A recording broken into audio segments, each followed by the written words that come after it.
were the devil, if I were the devil, if I were the prince of darkness, I'd want to engulf the whole world in darkness, and I'd have a third of its real estate and 4/5 of its population, but I wouldn't be happy until I had seized the ripest apple on the tree, thee.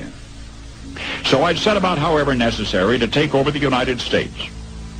I'd subvert the churches first. I'd begin with a campaign of whispers. With the wisdom of a serpent, I would whisper to you as I whispered to Eve, do as you please.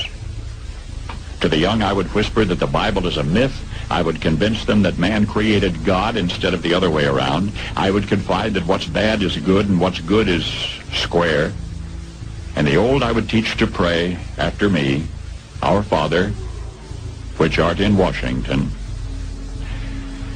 And then I'd get organized. I'd educate authors in how to make lurid literature exciting so that anything else would appear dull and uninteresting. I'd threaten TV with dirtier movies and vice versa. I'd peddle narcotics to whom I could. I'd sell alcohol to ladies and gentlemen of distinction. I'd tranquilize the rest with pills.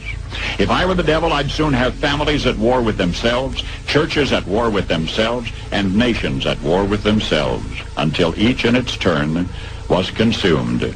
And with promises of higher ratings, I'd have mesmerizing media fanning the flames. If I were the devil, I would encourage schools to refine young intellects, but neglect to discipline emotions. Just let those run wild. Until before you knew it, you'd have to have drug-sniffing dogs and metal detectors at every schoolhouse door. Within a decade, I'd have prisons overflowing. I'd have judges promoting pornography. Soon I could evict God from the courthouse, then from the schoolhouse, and then from the houses of Congress. And in his own churches, I would substitute psychology for religion and deify science. I would lure priests and pastors into misusing boys and girls and church money. If I were the devil, I'd make the symbol of Easter an egg and the symbol of Christmas a bottle. If I were the devil, I'd take from those who have and give to those who wanted until I had killed the incentive of the ambitious.